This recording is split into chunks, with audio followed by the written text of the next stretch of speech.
रामचंद्र भगवान की जय। वसुदेव वसुतं वसुदेवं कंसचारणोदमर्दनं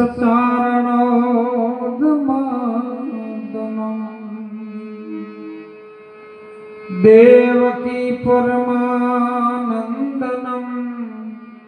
कृष्ण वंदे जगद्गुरु। गुरु ब्रह्मा गुरु विष्णु गुरुदेवो महेश्वरा गुरु साक्षात् परब्रह्म है तस्मै श्री गुरुवे नमः। माटे ध्यान मूलम गुरु मूर्ति पूजा मूलम गुरु पदम मंत्र मूलम बने सद्गुरु वाक्यम मोक्ष मूलम गुरु कृपा। सद्गुरु भगवान की जय। આજનો પવિત્ર પ્રસંગ પુણ્યશાળી ભૂમિ અજીમાણા ગામની ધરતીમાં આદ્યશક્તિમાં ભવાની ભરકમાઈ માતાજીના મંદિરે ભક્તરાજ પહેલાદભાઈ એમનો પરિવાર મળીને ભજન ભાવનો જે યોગ રાખ્યો અને એ યોગ ભજન સંધ્યાની અંદર વધારનાર સંતો વ્યાસ ગાદીને દીપાવનાર એવા મહાન પુરુષો ખૂબ આપણી વચ્ચે જે રજૂઆત કરી સાહેબ કિંબોવા રામદેવપીર અન્નક્ષેત્ર આશ્રમમાંથી વધારેલા પરમ પૂજ્યને વંદનીય મંગળદાસ મહારાજ, સાગોડિયાથી વધારેલ પરમ પૂજ્યને વંદનીય વિજયા માતાજી, આપણી વચ્ચે જે ફરજની દોર આપણને આપી રહ્યા છે એવા હરિરામ મહારાજ, ખૂબ જ્ઞાનની ભાષામાં પૂજનીય અને વંદનીય એવા શિરમૂળ સંત વેરશ્રામજી મહારાજ, લવારાથી વધારેલ ગંગારામ સાહેબ, અજીમાણા ભક્ત મંડળ, શિયોલ ભક્ત મંડળ, કાકોશી ભક્ત મંડળ, કિંબુવા ભક્ત મંડળ, નામી અનામી વધારેલા તમામ હરિગુરુ સંતો, સંત માતાઓ, દરેકના ચરણોમાં તમારા બાળક સમજી એક સેવકના જય ગુરુ મહારાજ. ભજન કરવું ને એ કોઈ સહેલી બાબત નથી. પરમાત્માના નામનો વિચાર આવવો, સાધુ સંતો અને મહાપુરુષોને આપણા વગણે બોલાવી એમની ચરણ રજ લઈ અને આપણા વગણાને પાવિત્ર કરવું ને એ વિચાર આવવો, એ જનનીના કુખમાં જો કદાચ ધાવણ થયેલા હોય તો આવે ન હોય. અમને ઘણી વખત પ્રશ્નો થાય છે સાહેબ કે બાપા અત્યારે આ ટેકનોલોજીના યુગની અંદર એવો મોબાઈલ યંત્ર આવી ગયો છે. પેલું મંત્રથી ચાલતું હતું, તંત્રથી ચાલતું હતું ને હવે યંત્રથી ચાલે. અને યંત્ર એવું આવ્યું છે કે મોટા માણસના તમે ધોતિયાવાળાને પૂછો, પાઘડીયાવાળાને પૂછો, એ મોબાઈલ તમને ફાવશે નહીં જલ્દી દબરો. પણ તમે નાના છોકરાના લઈ મોબાઈલ તમારે ગમે એવું કાઢવું છે તો ગૂગલમાંથી, ફેસબુકમાંથી, વોટ્સઅપમાંથી, યુટ્યુબમાંથી બધામાંથી કાઢી નાખશે. એટલે કે બાપુ આવું કેમ થાય છે? મેં કીધું તમે ઇતિહાસ જોઈ લો, એના પ્રમાણ જોઈ લો. પેટમાં પોઢીને સોંફળેલી શિવે રામ લક્ષ્મણની વાત. ભારત ભૂમિની અંદર જ્યારે ધર્મનું પરિવર્તન થતું હતું, કોઈ હિન્દુ ધર્મ, કોઈ મોગલ ધર્મ, ઇસ્લામી જ્યારે મોગલ ધર્મ ભારત ભૂમિની અંદર મોગલો આવ્યા અને ધર્મ પરિવર્તન કરવા માટે અલાઉદ્દીન ખિલજી, જલાલુદ્દીન ખિલજી, નલાલુદ્દીન ખિલજી બંને જણાને ધર્મ પરિવર્તન કરતું હતું. દેવી દેવતાનું મંદિર કે રહેવા નતા દેતા. માણસને હિન્દુ ધર્મની અંદર આપણને હરુપારના મારી મારી અને ઇસ્લામ ધર્મ કબૂલ કરાવતા હતા. અને એ વખત ભારત ભૂમિનો એ મરાઠા યુગ મહારાષ્ટ્રની અંદર પ્રગટ થયેલો, જેની જનેતાના ધાવણની અંદર પેટમાં હતન પોટેલો હતો. અને એ વખત રામ લક્ષ્મણની એની વાતો આપણી હતી એમના ગુરુ રામ છે. એ રામાનંદ બાપુ જ્યારે ભગવાન રામની રામાયણ કરતા હતા એ વખતમાં જીજાબાઈ એ કથાઓ સાંભળતા હતા બેઠા બેઠા. એ ગર્ભનો સંસ્કાર. બીજો તમે ઇતિહાસ જોવો, ભગવાન કૃષ્ણજી એમની બેન સુભદ્રાને જ્યારે 7 કોઠા યુદ્ધની વાત કરતા હતા અને એ વખત સુભદ્રાના કુખની અંદર પ્રગટ થયેલો એ અભિમન્યુ. સુખદેવ મુનિ પ્રહલાદને વાજ્યા, ધ્રુવને વાજ્યા અને ફરીને બેઠા. એ ગર્ભવાસમાં સુખદેવજીને વાજ્યા. વેદ વચન પ્રમાણે રામબણ વાગ્યા હોય. જો આ ગર્ભના સંસ્કાર હતા ને એટલે બધું એવું લઈને આવ્યા. હવે અત્યારની દીકરીને જ્યારે સારા દિવસો હોય ને એટલે એ મોબાઈલમાં વોટ્સઅપ ને સ્ટેટસ ફેંકતી હોય તો એના દીકરાની રીત ફાવે. જન્મ થાય ને એટલે દીકરાના મોબાઈલમાં એવું જ આવે, કારણ કે ગર્ભનો સંસ્કાર છે. એ વર્ગમાં નિશાળમાં ના આવે સાહેબ. વાતો કરવી છે હો, પણ બહુ સમજજો. મોબાઈલ જરૂરી છે, ના નથી, પણ એનો એવો ઉપયોગ કરો ભારતની દીકરીઓ કે તમારા કુખેથી હાલ રામ જેવા પ્રગટ થાય, કૃષ્ણ જેવા પ્રગટ થાય, રામાપીર જેવા પ્રગટ થાય, અરે આવા સંતો જેવા પ્રગટ થાય જે ભારત ભૂમિના ધર્મને બચાવી શકે સાહેબ. નહીતર પછી જેઠાલાલની બાઘાની સિરિયલ તો બાઘા જેવા દીકરા છે. કે બાપુ અમારો દીકરો ગોઠતો નહીં, માથે હાથ મેલો. બાપુ શું માથે હાથ મેલે? તમે પૂરેપૂરું લીટર કરીને આવ્યા છો. આ મેળ પડ્યો નથી. તમારા સંસ્કારની અંદર જો ખોમી આવી ને તો મહાપુરુષો પણ કઈ નહીં કરી શકે. સુંદરમનો મહિલા મંડળે વાત કરી હતી સાહેબ કે સુગરા હોય તો સેવીએ, નુગર્યો સેવ્યો નહીં જાય. હું તો કહું સંતોની ફરજ એ આવે છે કે નુગરાન સેવવો. સુગ્રન તો બધાય સેવે, વખડત બધા બાદ ગાલો, કંઠેરે બાદ ગાલો. જેસલ કંઠેર જેવો હતો, માલદી કંઠેર જેવો હતો, બોડાનો કંઠેર જેવો. એને સેવ્યા છે સાહેબ. અને તો જ સેવો તો જ ખરા સંત, નહીતર નામ લઈને બેહીરો ખાલી કે સોનાવાળા સાહેબ. અને એટલે આવા સંતો જગાડે વારંવાર, આવા મહાપુરુષો સાહેબ જેની ઉંમર સાહેબ 1000 ની અંદર વિતાવી દીધી, એવા સંતો મહાપુરુષો એમના અનુભવની વાણી, એમના અનુભવનો જે પણ શબ્દ એમના હૃદયની અંદર રજૂ થયો છે ને એ તમારા સુધી પહોંચાડે છે. હું અમારું કોઈ નથી હો. વાણી રે વાણી, આ તો મારા સદગુરુજીની વાણી. આ તો સદગુરુની વાણી અનાદિથી હાલી આવે છે. અમારું વચ્ચે ટાવર પકડાઈ ગયું છે આજે, કારણ કે અમે ટાવર સીધું એ નાખ્યું છે, બીજે કોઈ આડાવડું નાખ્યું નથી. એટલે ટાવરની વાતો આવે છે, કેમ કે અમારી જનતાએ અમને મોખણ જ ખવડાવ્યું છે.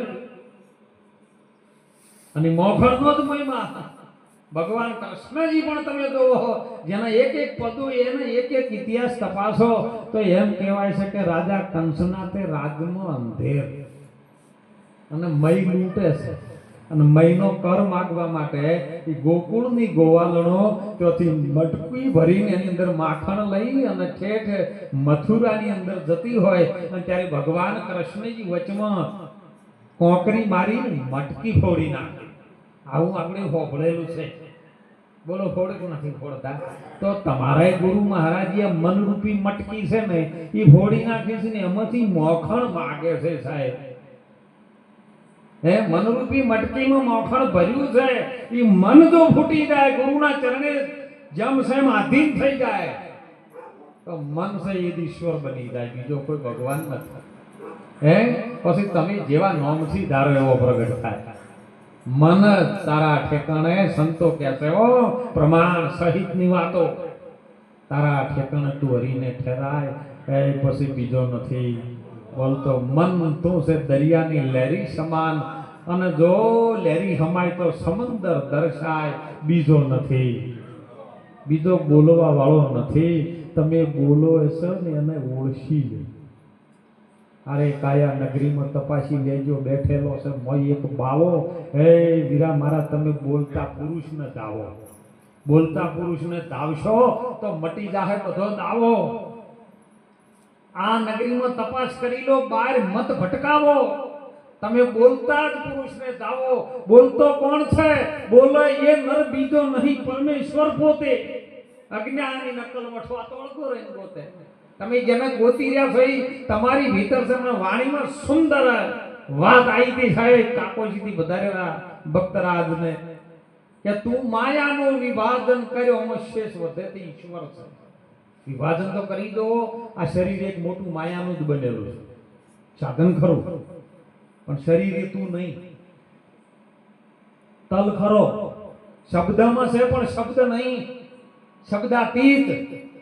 તલ છે એની અંદર તેલ છે પણ તલ કે તેલ તું નહીં. તેલને ગણવા બાપો.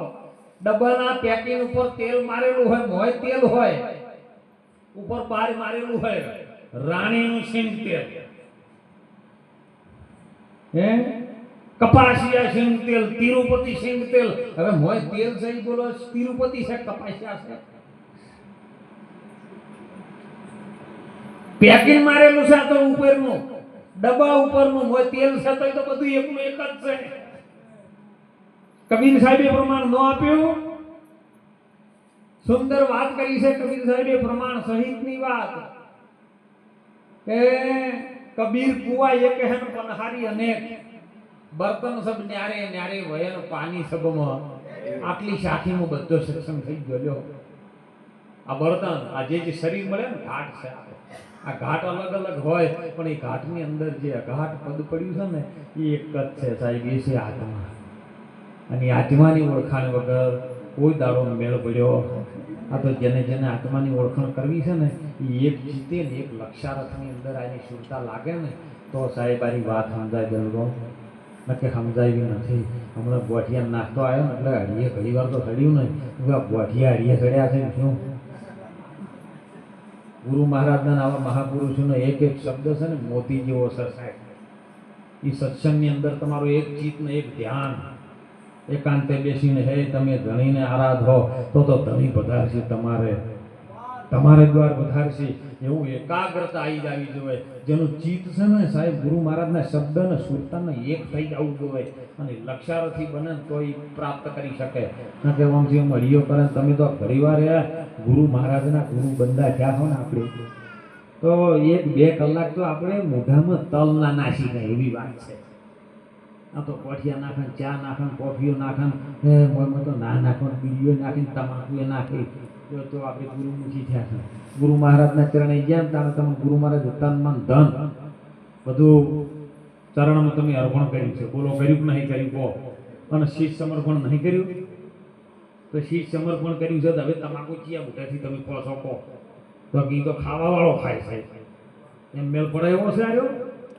જો તમે હાચા ગુરુ મહારાજનું મસ્તક આપી દીધું હોય ને તો એ મોઢામાં તલ ના નાખી શકો સાહેબ.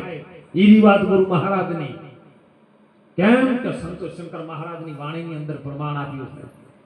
એમ તો પોંગડી એ થઈને પર્વત રે ચડી અને બેરી થતા એ સુણ્યો બ્રહ્મનાદ એકદમ ઘેરે હું જઈને ચડી.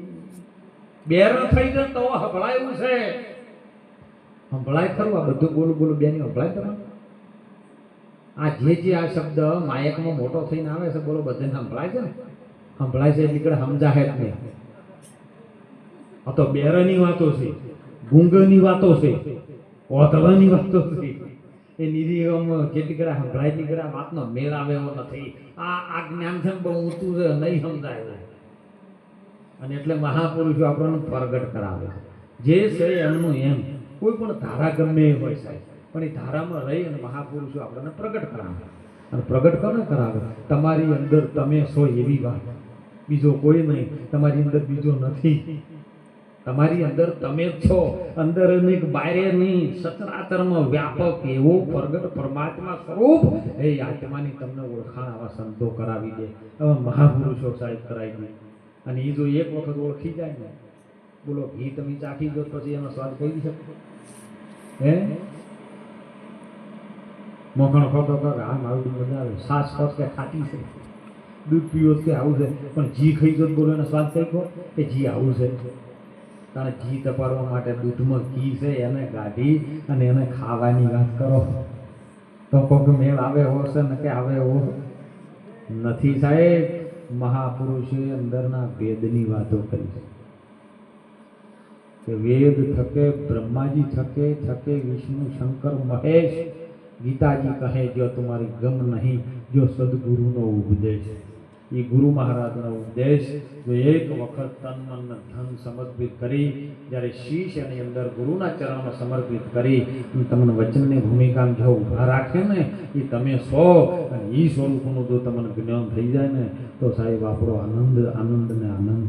પછી તો સચરાચરમાં બધાને આપણા રોમ દેખાય હો. અરે કૂતરામાં દેખાય, ગધાડામાં દેખાય, મોણસમાં દેખાય.